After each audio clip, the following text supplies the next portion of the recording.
الحمدللہ رب العالمین والصلاة والسلام علی سید الانبیاء والمرسلین اما بعد فاعوذ باللہ من الشیطان الرجیم بسم اللہ الرحمن الرحیم۔ میرے معزز سامعین کرام، واجب الاحترام عزیز بزرگوں، دوستوں، بھائیوں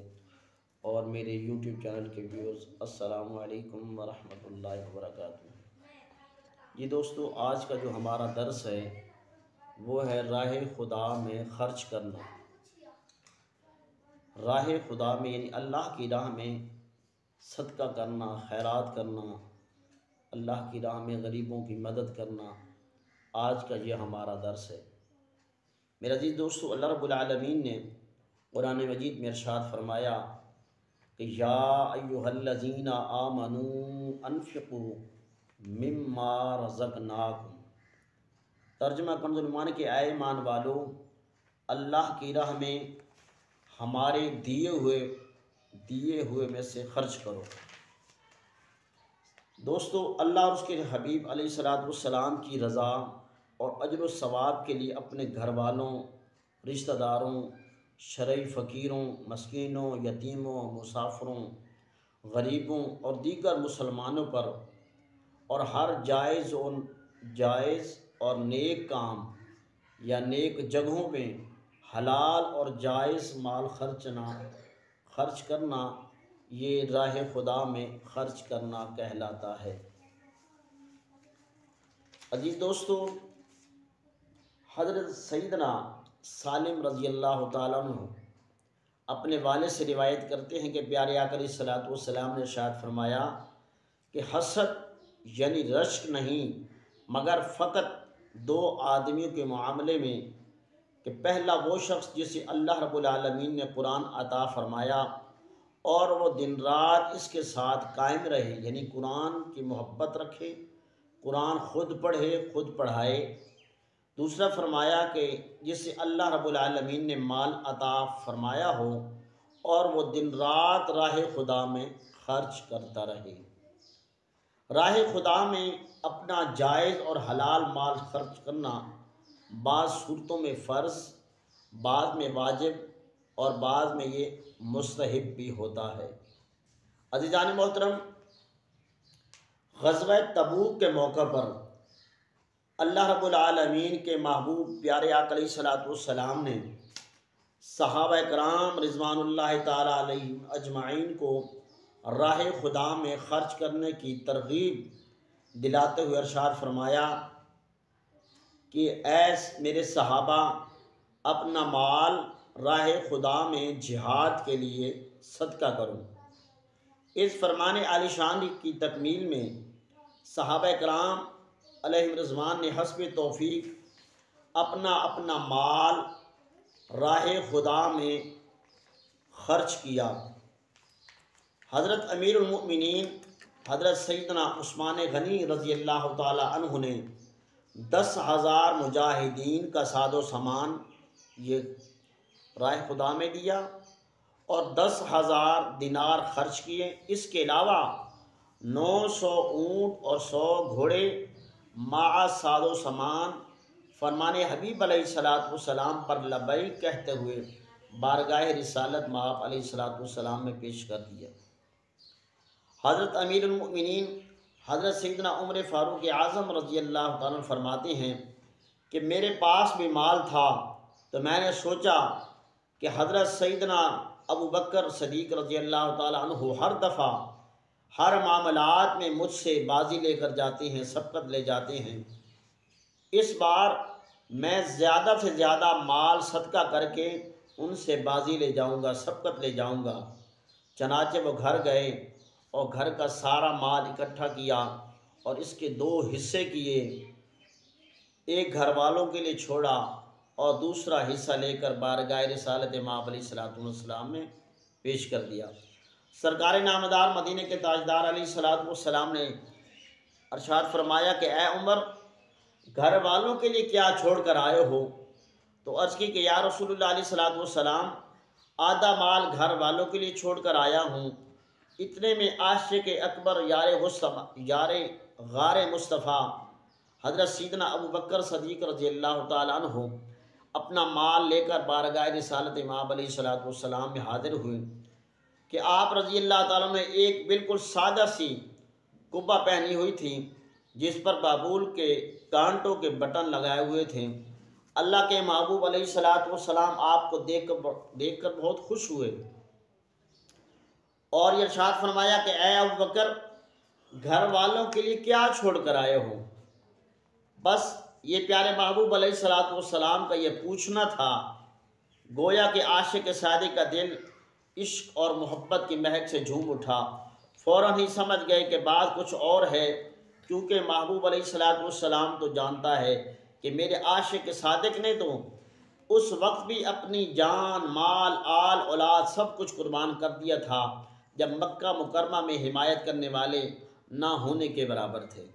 بلکہ اکثر لوگ جانی دشمن بن گئے اور محبوب علیہ الصلوۃ والسلام کے کلام کو کیوں نہ سمجھتے کہ یہ تو وہ عاشق تھے جو ہر موقع پر ہر موقع کی تلاش میں رہتے کہ بس محبوب فرمائیں کہ سب کچھ صدیق قدموں میں لا کر قربان کر دیں۔ گویا کہ شاعر نے کہا، کیا پیش کریں جانا کیا چیز ہماری ہے، کیا پیش کریں جانا کیا چیز ہماری ہے، یہ دل بھی تمہارا ہے یہ جان بھی تمہاری ہے۔ تو یہ تو وہ عاشق صادق تھے کہ جنہوں نے کبھی اپنے مال کو اپنا سمجھا ہی نہیں، بلکہ جو کچھ ان کے پاس ہوتا اسے محبوب علیہ الصلوۃ والسلام کی عطا سمجھتے ہوئے، اور کیوں نہ سمجھتے کہ بقول شاعر کہ میں تو مالک ہی کہوں گا کہ ہو مالک کے حبیب، کہ میں تو مالک ہی کہوں گا کہ ہو مالک کے حبیب، یعنی محبوب و محب میں نہیں میرا تیرا۔ سیدنا صدیق اکبر رضی اللہ تعالیٰ عنہ فوراً سمجھ گئے کہ محبوب علیہ الصلوۃ والسلام کی چاہت کچھ اور ہے۔ غالباً محبوب یہ کہنا چاہتے تھے کہ اے میرے عاشق، میں تو تیرے عشق کو جانتا ہوں، آج دنیا کو بتا دیجئے کہ عشق کس سے کہتے ہیں۔ بس آپ رضی اللہ تعالیٰ عنہ نے محبت بھرے لہجے میں یوں عرض کی کہ یا رسول اللہ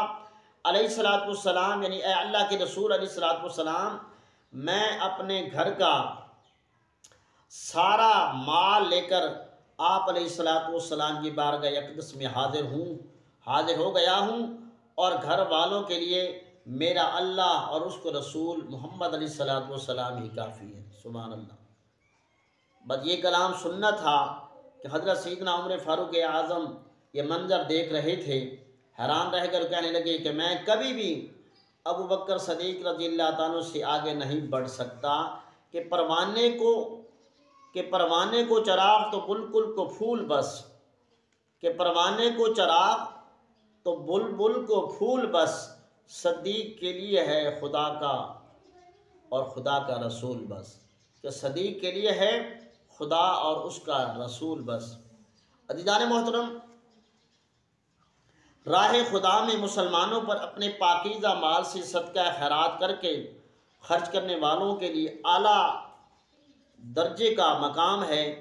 پیارے آقا علیہ الصلوۃ والسلام کی احادیث مبارکہ ہے کہ اللہ کے حکم سے جو اللہ کی راہ میں صدقہ و خیرات کرتا ہے، راہ خدا میں خرچ کرتا ہے، اللہ رب العالمین کے حکم سے وہ بری موت سے بچے گا۔ 70 دروازے بری موت کے بند ہو جائیں گے، عمریں زیادہ ہوں گی، ان کی تعداد بڑھے گی، رزق میں بے بہا برکت ہوگی، کثرت ہوگی، کبھی کسی کا محتاج نہ ہوگا، خیر و برکت پائے گا، آفتیں بلائیں ٹل جائیں گی۔ اسی طریقے سے ان کے شہر آباد ہوں گے، مدد الہی شامل ہوگی، رحمت الہی ان کے لیے واجب ہوگی، ملائکہ ان پر رحمتیں بھیجتے رہیں گے۔ اللہ کی راہ میں خرچ کرنے والے کے سارے گناہ بخش دیے جائیں گے، مغفرت ان کے لیے واجب ہو جائے گی، گناہوں کی آگ بجھ جائے گی، خدمت اہل دین میں صدقہ سے بڑھ کر ثواب کمائیں گے، غلام آزاد کرنے سے اجر پائیں گے، آپس میں محبتیں بڑھیں گی۔ خدا نے چاہا تو اس مبارک گروہ میں شامل ہوں گے جو پیارے آقا علیہ الصلوۃ والسلام کی نال اقدس کے تصدق میں سب سے پہلے جنت میں داخل ہوں گے۔ عزیزان محترم، راہ خدا میں خرچ نہ کرنے کا ایک سبب بخل یعنی کنجوسی بھی ہے۔ جب بندہ بخل کی مذمت، اسباب اور ان کے علاج کا معالجہ کرے گا تو بخل سے بچنا آسان ہو جائے گا اور اسے راہ خدا میں خرچ کرنے کا جذبہ نصیب ہوگا۔ سامعین محترم، والدین پر خرچ کرنے کا حکم خود قرآن پاک نے ارشاد فرمایا۔ چنانچہ سورہ بقرہ میں ارشاد ہوتا ہے یسألونک ماذا ينفقون قل ما انفقتم من خیر فللوالدین والاقربین والیتامی والمساکین وابن السبیل، کہ ترجمہ کنز ایمان کہ تم سے پوچھتے ہیں کہ کیا خرچ کریں گے، تو تم فرماؤ جو کچھ مال نیکی میں خرچ کرو تو وہ ماں باپ اور قریب کے رشتہ داروں اور یتیموں، محتاجوں اور راہگیروں کے لیے خرچ کرو۔ اس لیے ایک اور جگہ کہ صلہ رحمی کا حکم بھی خود اللہ تعالیٰ نے قرآن پاک میں ارشاد فرمایا۔ سامعین محترم، پیارے آقا علیہ الصلوۃ والسلام کا فرمان ہے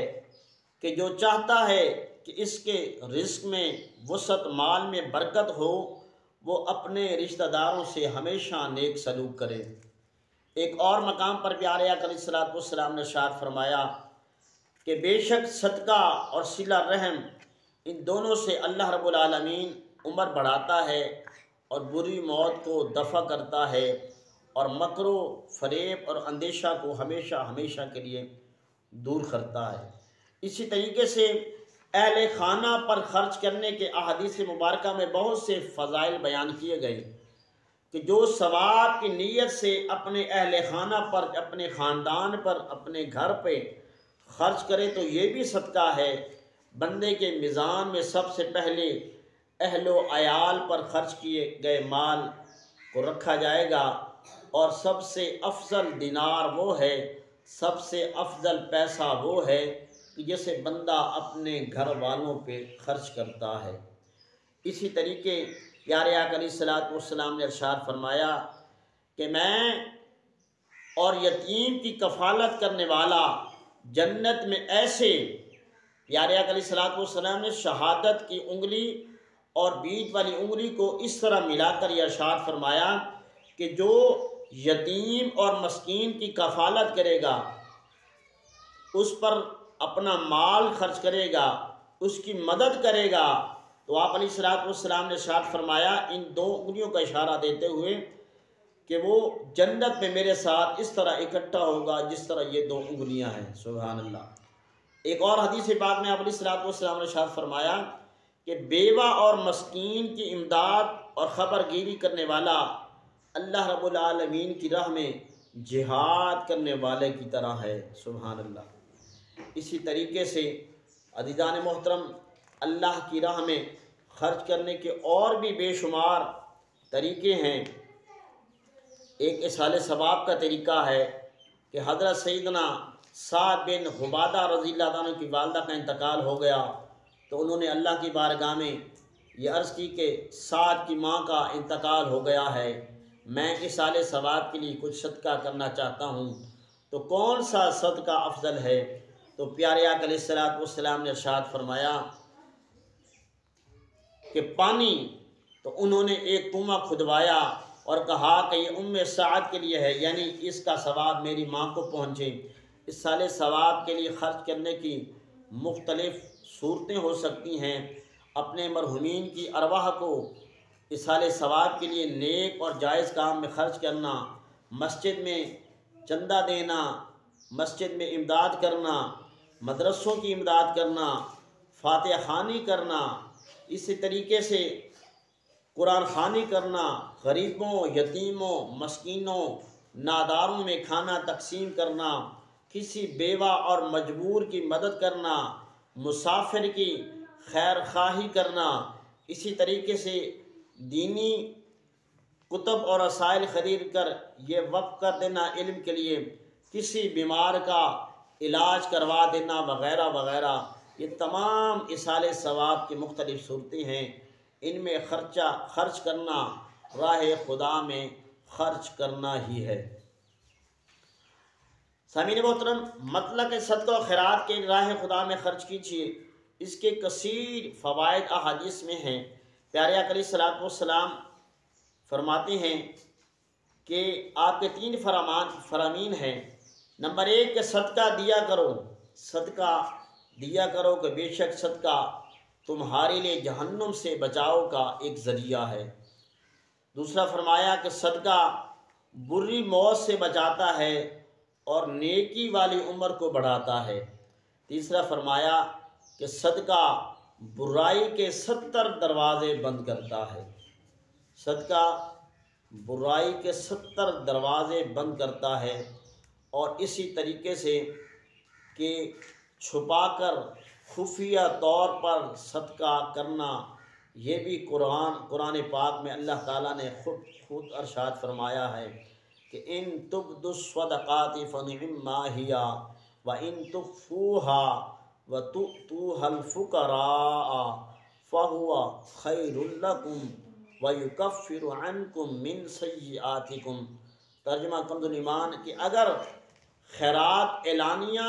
دو تو وہ کیا ہی اچھی بات ہے، اور اگر چھپا کر فقیروں غریبوں کی مسکینوں کی مدد کرو گے، ان کو دو گے، تو یہ تمہارے لیے سب سے بہتر ہے، اس میں تمہارے کچھ گناہ گھٹیں گے۔ پیارے آقا علیہ الصلوۃ والسلام فرماتے ہیں کہ بے شک چھپا کر صدقہ کرنا یہ اللہ تعالیٰ کے غضب کو بجھاتا ہے۔ چھپا کر خفیہ طور پر کسی غریب کی مدد کر دینا یہ اللہ تعالیٰ کے غضب کو بجھاتا ہے۔ اسی طریقے کسی کو کھانا کھلانا، کسی کو پانی پلا دینا، یہ بھی صدقہ ہے۔ فرمان مصطفیٰ علیہ الصلوۃ والسلام ہے کہ جو اپنے مسلمان بھائی کو روٹی کھلائے یہاں تک کہ اس کا پیٹ بھر جائے، یا اسے پانی پلائے یہاں تک کہ اس کی پیاس بجھ جائے، تو اللہ تعالیٰ اسے دوزخ سے ایسی 7 خندقوں کے برابر دور کر دے گا، یعنی ایسی 7 دیواروں کے برابر دور کر دے گا کہ جن میں سے ہر 2 خندقوں، ہر 2 دیواروں کے درمیان 500 سال کا فاصلہ ہوگا۔ سبحان اللہ۔ اسی طریقے سے کسی قرض دار کا قرض ادا کر دینا یہ بھی بہت بڑا اجر و ثواب ہے کہ پیارے آقا علیہ الصلوۃ والسلام نے ارشاد فرمایا کہ قرض کا کئی گنا اجر دیا جاتا ہے کہ شب معراج میں جنت کے دروازے پر لکھا دیکھا کہ صدقہ 10 گنا اور قرض اٹھانا، یعنی قرض دار کا قرض دینا، یہ 18 گنا زیادہ اجر و ثواب ہے۔ سبحان اللہ۔ اسی طریقے سے کسی تنگ دست کی مدد کر دینا کہ جو کسی تنگ دست کی مدد کرے اس پر آسانی پہ پیش آئے، تو پیارے آقا علیہ الصلوۃ والسلام نے ارشاد فرمایا اللہ تعالیٰ دنیا اور آخرت میں اس پر ہمیشہ ہمیشہ کے لیے آسانی فرمائے گا۔ اسی طریقے سے اللہ کی راہ میں اللہ کے گھر کی مدد کرنا یہ بھی راہ خدا میں خرچ کرنا ہے کہ پیارے آقا علیہ الصلوۃ والسلام نے ارشاد فرمایا کہ جو اللہ کی رضا کے لیے مسجد بنائے گا، مسجد کا چندہ دے گا، مسجد کے لیے اپنا پیسہ وقف کرے گا، تو اللہ اس کے لیے جنت میں گھر بنائے گا۔ اسی طرح مدرسے یا کسی رفاعی ادارے کی مدد کر دینا یا کسی دینی عمارت وغیرہ کی تعمیر میں خرچ کرنا یہ بھی راہ خدا میں خرچ کرنا ہے۔ تو سامعین محترم، یہ تھا آج کا ہمارا سبق کہ اس سبق سے جو ہمیں نتیجہ ملتا ہے، جو سبق ملتا ہے کہ ہمیں کوشش کرنی چاہیے، اگر اللہ نے آج ہمیں رزق دیا ہے تو اللہ کے دیے ہوئے رزق سے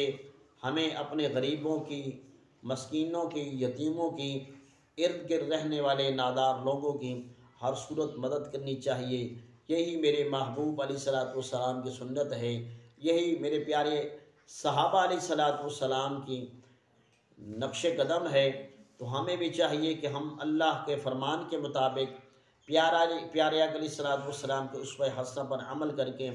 اپنی زندگیوں کو بنائیں۔ دعا کہ اللہ تعالی ہمارے صغیرہ کبیرہ گناہوں کی معافی فرمائے۔ آمین ثم آمین۔ بجاہ النبی الامین صلو علی الحبیب صلی اللہ تعالی علی محمد والسلام